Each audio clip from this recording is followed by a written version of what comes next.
Ok, bonsoir tout le monde, très heureux de vous retrouver pour la Cross Guild du chapitre 1182 de One Piece qui se nomme Zaza. Comment allez-vous, comment vas-tu, Sony? Ça va et toi mon frérot? Bah écoute, ça va, très heureux de te retrouver. Est-ce que tu es chaud pour une petite Cross Guild de qualité? Ah, allez c'est parti moi. Allez, c'est parfait. Ouken, comment vas-tu? Bah écoute, ça va très bien. J'espère que vous allez bien aussi. Eh ben écoute, Hâte ça de va. parler de mon grand ami. Et voilà. Hein. De ton très grand ami dont tu as fait une énorme propagande. Oui, C'est tout se passe parfait. comme prévu, comme toujours. Allez, nickel. Allez, parfait. Bah écoute, on va pouvoir démarrer. On y va pour la Cross Guild. C'est parti. Hop, on démarre avec... Bah écoutez, page de couverture plutôt tranquille. Zaza, titre du chapitre. Comme d'habitude dans le chat et en commentaire sur YouTube, d'ailleurs, big up à la Team Prime. Mettez note sur 10. Et nous, on va démarrer en intro avec Token, une petite note et un avis global, comme d'habitude, avant de développer chaque sujet. Eh ben écoute, moi je vais donner ma note, mais il faut savoir que ma note n'est pas forcément trop à prendre en compte cette semaine, parce que je plaide coupable, je n'ai pas lu tout le chapitre. J'ai été tellement excité à l'idée de voir certaines pages, qu'il y a des pages que je n'ai pas encore lues. Il me manque 3 pages du chapitre. Mais Non, en tout tu cas, te de fous ce de que ma j'ai gueule. lu- Oh, je te jure. En Tu fait, peux être regarde. coupable. En fait, regarde, j'ai lu tout le début. Tu vois, dès qu'on arrive à Biblo, faut pas me prendre pour un con. Hein. J'ai pas lu cette page. La page de Sommers, pareil, je l'ai pas lu. La Putain de page des merde. soigneurs, pareil, je l'ai pas lu. Et après, j'ai lu. Mais parce que Ok, en fait, j'ai compris. En gros, t'es en grève de lecture, vu que t'es passé de Loki Imuragnir à Biblo. C'est ça? Exactement. Ok. Exactement. Oui, d'accord. Bon, voilà où il voulait en venir. Ok. Alors, moi, quand j'ai fait la react, quand je suis passé de Imu Loki Ragnir à j'ai vu Bonnie, je te mens pas, j'ai soufflé. J'ai soufflé, j'ai dit bon vas-y les mecs, on va commencer à théoriser sur Imu et tout parce qu'on n'en peut plus. Mais finalement, dans la même page, il y avait Sanji. Donc en fait, c'est la bonne continuité des choses.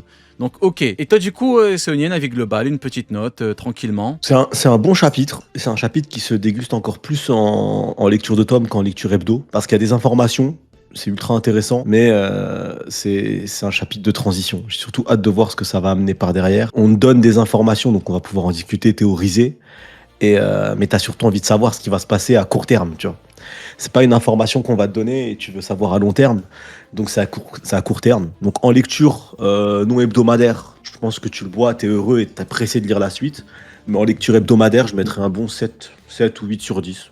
Ok. C'est un bon chapitre. Ok, ça marche, ok, ouais, ok. C'est vrai que bon, après on a quand même enchaîné des chapitres de malade mental. Hein. Faut dire qu'à partir du moment où t'as Imu qui est introduit, le chapitre où Imu se barre de Marie-Joise et débarque, c'est complètement fou. Là, tu peux faire 1000 théories et tout. Après, là, c'est vrai que bon, t'as quand même plusieurs pages, beaucoup moins hypantes, on va dire. Maintenant, moi, bon, mon avis global vis-à-vis de ce chapitre, c'est que putain, mais le chapitre est dingue. En fait, il faut quand même se rendre compte que là, Oda, si beaucoup se demandent pourquoi il met autant en avant Zaza, c'est pas parce que Zaza, qui est simplement un personnage parmi tant d'autres.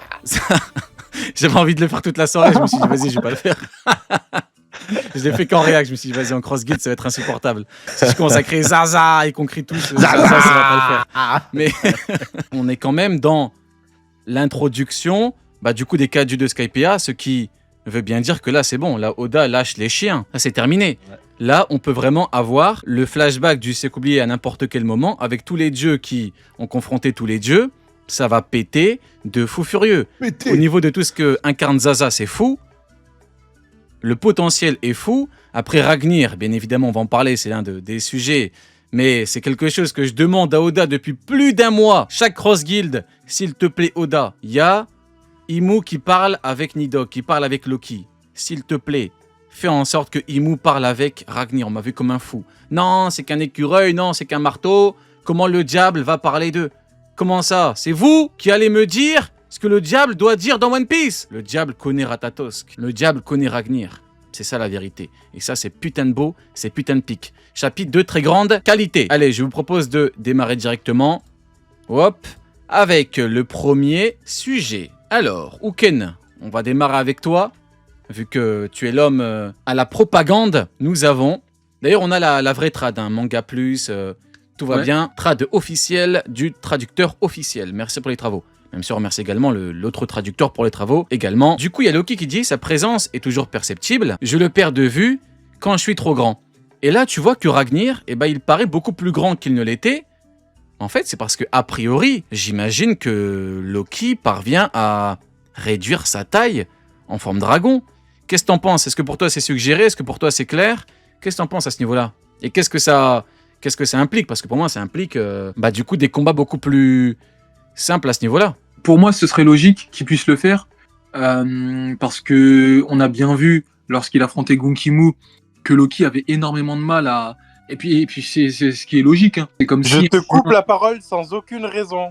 Ah ok, bah vas-y, laisse-le terminer son T'inquiète, développement, t'inquiète. après tu pourras être introduit. Merci Neil, toujours des entrées de grande qualité, hein. Waouh. Vraiment des entrées de merde, j'en ai vu dans ma vie, mais alors toi, big up Thomas. Vas-y, Ouken, on t'écoute. la même entrée que Jinbei. Oh, commence pas. La même perf que Jinbe Aeged et Elbaf. Vas-y, ouais. Ouais, non, du coup, c'est comme si un humain aujourd'hui se battait avec une mouche ou quoi. C'est beaucoup trop dur de le toucher. Donc pour moi, c'est logique que Loki puisse ajuster sa taille. Et on voit, quand il dit « je le perds de vue quand je suis trop grand », on voit qu'il y a des petits dessins qui montrent que sa taille a diminué. Donc pour moi, il n'y a pas forcément de débat là-dessus. Pour moi, il a diminué sa taille à ce moment-là. Et Mais c'était pas évident d'imaginer que Loki puisse diminuer sa taille en vrai. Avant qu'il le fasse, non. On est d'accord. Moi, je me serais dit c'est logique, mais j'aurais pas non plus parié ma maison là-dessus. Maintenant, qu'il le fait, ça me choque pas. Genre pour moi, en gros, ça m'étonne pas qu'il puisse le faire. Juste mention spéciale à Imu. Si Imu a besoin de ventoline, parce que je vois qu'il tousse beaucoup là, il fait que tousser depuis le dernier chapitre. S'il a besoin de ventoline ou quoi, je peux lui en fournir. Ah, le gamin, t'es vraiment une merde. Mais alors toi, avec ton agenda, c'est terrifiant. L'agenda est terrifiant. Ok, bah écoute, on est aussi là pour ça. Hein. Neil, comment vas-tu? Bah ça va, écoute, et vous les gars? Ça va, t'as raté une petite crosse, j'espère que tu vas bien en tout cas. Ça va, ouais. Allez, carré, bah écoute, si tout va bien, on t'écoute notes et avis global, et puis après on pourra continuer la cross guild tranquillement. Je sais pas quelle note vous avez mis, mais je trouve que c'est un chapitre en mode rendez-vous la semaine prochaine. Il est pas mauvais non plus, mais je pense que je lui mets quelque chose comme un 8 peut-être. Ok, bah c'est une bonne note. Voilà. C'est une bonne note. Ouais, non, il était sympa, mais c'est pas transcendant, mais c'était sympa. Quoi. Ok, bah écoute, vu que t'es là, autant en profiter directement.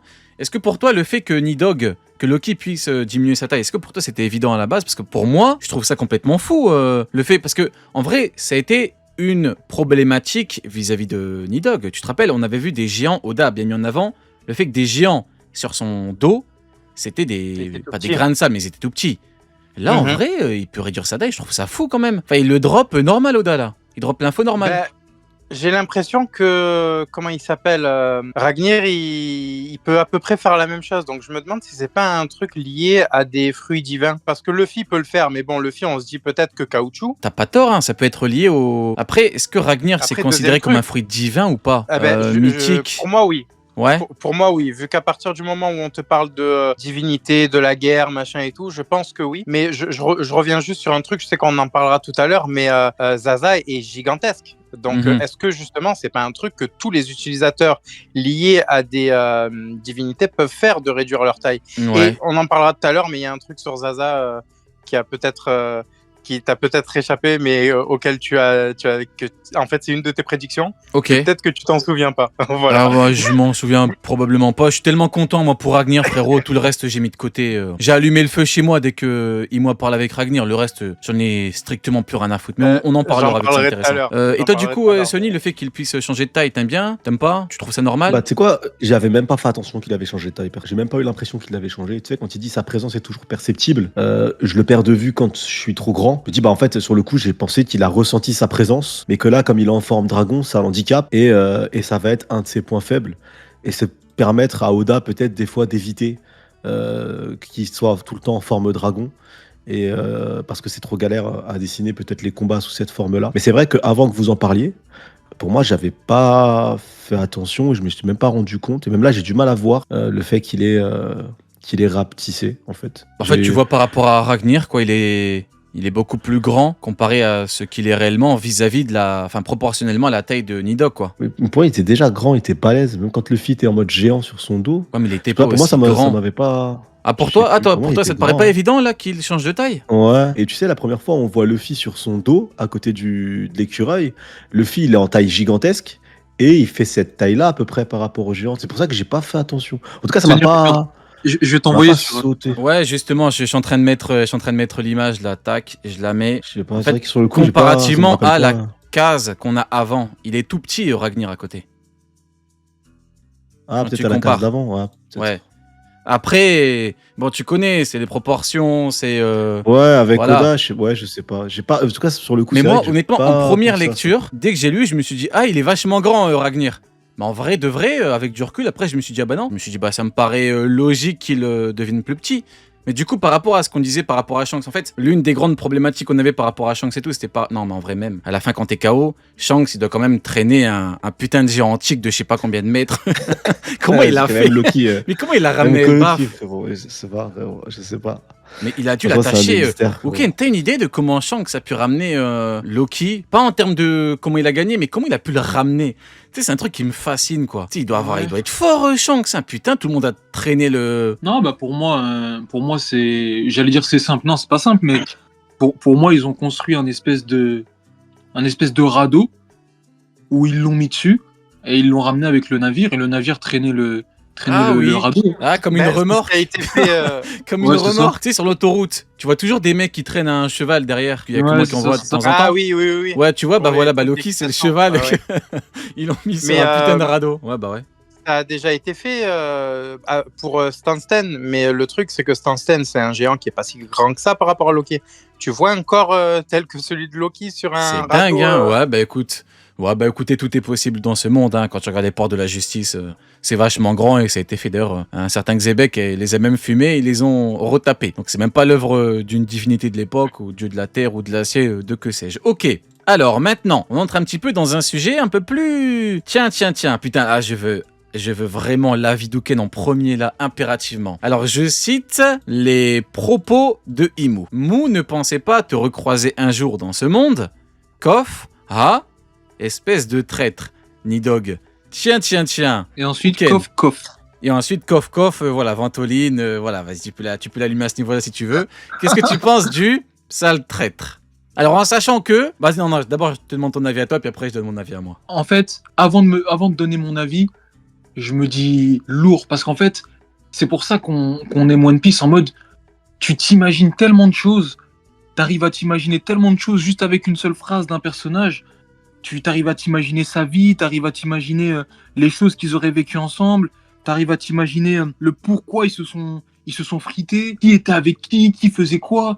Et en fait, c'est en t'imaginant tout ça que tu prends conscience du lore entier qui est One Piece. Et pour moi j'aime. T'as vu des simples phrases comme ça? Moi, ça me fait beaucoup réfléchir et c'est les choses que je préfère dans One Piece. Une simple phrase qui va te faire réfléchir à je ne sais combien de scénarios qui auraient pu arriver et tout. Et franchement, c'est très plaisant. Quand par c'était rapport pour Shanks, c'était pas le même scénario. Ah, le Hein. gamin. à. Ah, Quand c'est frérot. pour Shanks, il n'y a pas de. On Ah, réfléchit quand c'est pas. c'est pour Shanks, ça parle de rats. Il n'y avait pas de j'aime Ah, le bien. bâtard. Ah bah après, Ah, le après je vous bâtard. disais, Je rigole. après Je je vous rigole, mon disais, frérot. pas Pounet Garling. Hein. Non, c'est même pour beaucoup de personnages ça fait ça, mais en fait là moi mon avis c'est que on a vu Imu aussi précédemment dans le précédent chapitre qui semblait être ami avec Joy Boy. Et moi mon avis c'est que de base le Nidog était ennemi du Nika, comme c'était dit. Il avait confronté Nika. Et Imu, je dis n'importe quoi. Ben non, ça marche pas. Parce que Pourquoi? Imu parle de lui en traître. Oui. Ah, franchement, j'ai. Mais c'est pas En fait, incompatible. Parce que pour Ouais, moi, mais- à la base, Nidog pouvait être allié. Parce que, tu sais, on sait que Nika va affronter Nidog à l'époque. C'est pas incompatible. Regarde, quand tu regardes Ragnir et qui est content de combattre aux côtés de Luffy, le nouveau Nika, c'est pas incompatible. Hein. On pouvait avoir Imu avant que Imu mange le fruit, avant que Imu vrille. Et après, bah, Nidog a dit bon, bah écoute, t'as vrillé, je vais avec Joy Boy, moi. C'est pas incompatible. Hein. Non, en fait, ouais, c'est ça. Non, mais c'est parce que de base, Nika et Nidog, tu vois, ils étaient un peu. Ils s'étaient mis en dualité. Ouais. Mais en fait, je me dis que, d'accord, de base, les deux, ils étaient pas ensemble. Et du coup, Imu était plus du côté de Nika et tout que du côté de Nidog. Maintenant, au vu du fait que Imu n'ait plus été du côté de Nika, du côté de Joy Boy, il est parti chercher un autre allié qui était aussi contre Nika, de base. Ce qui est logique. Tout en sachant que ce n'est pas parce que Imu était ami avec Nika et que Nika était ennemi avec Nidog, que Imu était forcément ennemi avec Nidog. Et ça voulait rien dire. Pour moi, au début, il n'y avait pas forcément d'inimitié entre Nidog et entre Imu. Maintenant, il s'avère que Nidog s'est retourné contre Imu et ensuite est allé avec Nika. Ou alors, la dernière solution, ce serait que ça s'est jamais arrivé et que c'est aujourd'hui que Nidog est avec Nika et de par ce que fait aujourd'hui Nidog, Imu l'insulte de traître. Parce que Imu n'est jamais clair. Imu est pas clair. À chaque fois que Imu apparaît, il dit quelque chose et ensuite il le redit comme s'il l'avait jamais dit. Il voit les choses et t'as l'impression qu'il les a jamais vues alors qu'il les a déjà vues. Donc il n'est pas impossible que Imu, qui voit le Nidog en face de lui dise que c'est un traître parce que Nidog s'oppose à lui aujourd'hui. Ça aussi, c'est pas quelque chose à écarter. Waouh, l'avocat de Zinzin, il a fait une plaidoirie là. Waouh. Ouais, moi, il y a plein de théories possibles. Potentiellement, Nidog, c'était à la base un allié d'Imu. Et il a changé de camp. Et il s'est allié du côté de Joy Boy à l'ultime bataille, c'est tout. Pourquoi pas? En fait, il y a plein de possibilités encore. Et après, tu sais, il y a la connotation fruit du démon avec fruit du démon. Potentiellement, Nidog vient même d'Imu. Peut-être même Imu a créé Nidog comme un de ses combattants à la base. Et comme c'est un peu peut-être l'esclave qui trahit son maître, et Nidog a changé de camp après. Tu vois. Quoi. Après, il a pas apprécié là. Il a pas aimé un truc là. L'esclave qui trahit son maître. Nidog. Non, si jamais c'est une création. Le dieu de la guerre. Nidog, Il est pas content. Il en peut plus. Il va allumer le feu chez lui là.